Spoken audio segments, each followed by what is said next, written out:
నేటి మాట లోపల మనము మత్స్య జయంతి గురించి తెలుసుకుందాం. శ్రీ మహావిష్ణువు మొదటి అవతారం మత్స్యావతారం.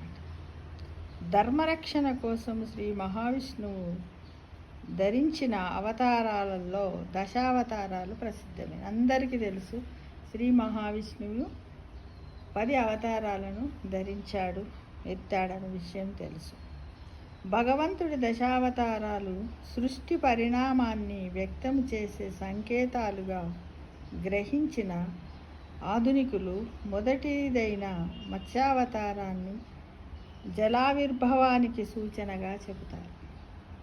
దేనికి? జలావిర్భవం. బ్రహ్మకు ఒక పగలు అంటే 1000 మహాయుగాలు గడిస్తే ఆయన సృష్టిని ఆపి నిద్రకు ఉపక్రమిస్తాడట. అప్పుడు ఈ సృష్టి అంతా ప్రళయం వచ్చి నాశనమవుతుందంట. దీన్ని నైమితిక ప్రళయంగా చెబుతారు. ఈ ప్రళయ స్థితిలో 1000 మహాయుగాలు గడిచాక బ్రహ్మ మరల యథాపూర్వకంగా సృష్టిని ఆరంభిస్తాడంట. దీనికి కల్పము అని పేరు. కల్పము అంటే ఏంటిది? మహాయుగాలు గడిచాక బ్రహ్మ మరల యథాపూర్వంగా సృష్టిని ప్రారంభిస్తాడట. దీన్నే కల్పము అని అంటారు. బ్రహ్మ మేల్కొని సృష్టి చేయాలని సంకల్పించగా వేదాలు అపహరణకు గురయ్యాయట.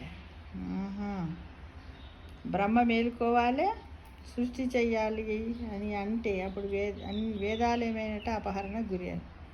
పరమేష్టి నిద్రావస్థలో ఉన్నప్పుడు సోమకాసురుడు 4 వేదాలను అపహరించి మహాసముద్ర గర్భంలోకి వెళ్ళిపోయాడట. బ్రహ్మ శ్రీమన్నారాయణుని ధ్యానించగా ఆయన మత్స్య రూపంలో జలనిధిని అన్వేషించి సోమకుడితో పోరాడి ఆ రాక్షసుడి కడుపు చీల్చి వేదాలను దక్షిణావర్త శంఖాన్ని తీసుకొని బ్రహ్మ వద్దకు వచ్చాడట. చూడండి, అప్పట్లో కూడా ఇది ఉన్నది. శంఖాన్ని తాను గ్రహించాడు. శిథిలమైన వేద భాగాలను పూరించమని బ్రహ్మను ఆజ్ఞాపించాడు. ఇది మత్స్యావతారం. మత్స్యావతారంలో ఇలా జరిగింది. వేదాలను అపహరించడం అంటే విజ్ఞాన ప్రకాశాన్ని, తమోగుణ అహంకార శక్తిని తనలో లయము చేయడమని సంకేతము. రాక్షస నాశనముతో చతుర్ముఖుడి సృష్టికార్య ప్రతిబంధక రూపమైన తమస్సు అంతరిస్తుంది. బ్రహ్మ సహజమైన స్వరూపాన్ని పొందడమే వేదాలు మరల గ్రహించడమని తత్వార్థం. పరబ్రహ్మ చైతన్యాత్మ సర్వవ్యాపకమని విశ్వంలో కనిపించే తేజమే పరమాత్మ స్ఫురణమని మనము గ్రహించాలి. వరాహ కల్పంలో ద్రావిడ దేశంలో సత్యవ్రతుడనే రాజు ఉండేవాడు. అతడు ధర్మాత్ముడు, విష్ణుభక్తుడు.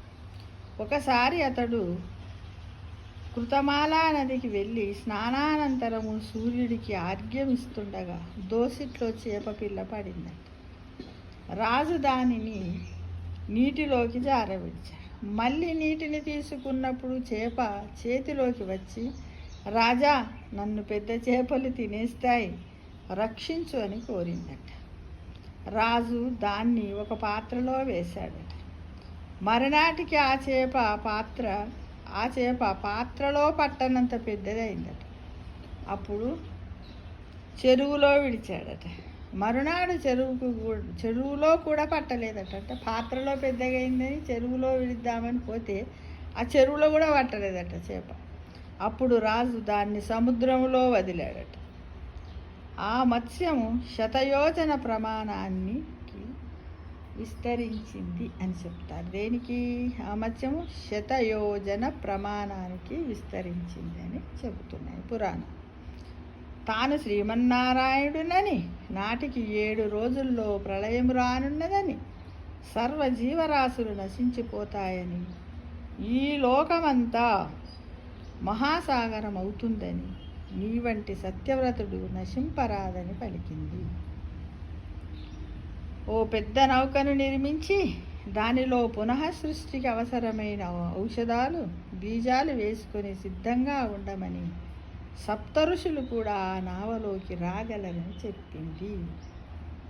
మీనారూపుడైన నారాయణుడు తన కొమ్ముకు మహాసర్పరూపమైన తాటితో నావను కట్టి ప్రళయాంతం వరకు రక్షిస్తాడు. సాంఖ్యయోగ క్రియాసహితమైన పురాణ సహితను రాజుకు ఉపదేశిస్తాడు. సత్యవతుడు వివస్వతుడైన సూర్యుడికి శ్రద్ధాదేవుడిగా జన్మించి వైవస్వత్వ మనువుగా ప్రసిద్ధికెక్కాడు. ఈరోజు ఉదయాన్నే తలస్నానం చేసి పరిశుభ్రమైన వస్త్రాలను ధరించాలి.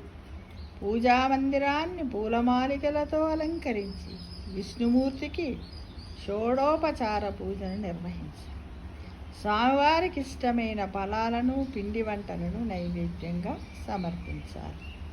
ఈ రోజంతా కూడా స్వామివారి నామస్మరణ, భజనలు, పారాయణాలు చేయడం వలన విశేషమైన పుణ్యఫలాలు లభిస్తాయని పురాణాలు చెబుతున్నాయి. ఇక ఈ రోజున విశిష్టమైన వైష్ణవ క్షేత్రాలను దర్శించడం వలన అక్కడ శక్తి మేర దాన ధర్మాలు చేయడం వల్ల మోక్షము లభిస్తుందని చెప్పబడుతుంది. ఇది ఈరోజు నేటి మాట లోపల మనము తెలుసుకున్నటువంటి విషయము మిత్రమా. సమస్తలోక సుఖినో భవంతు.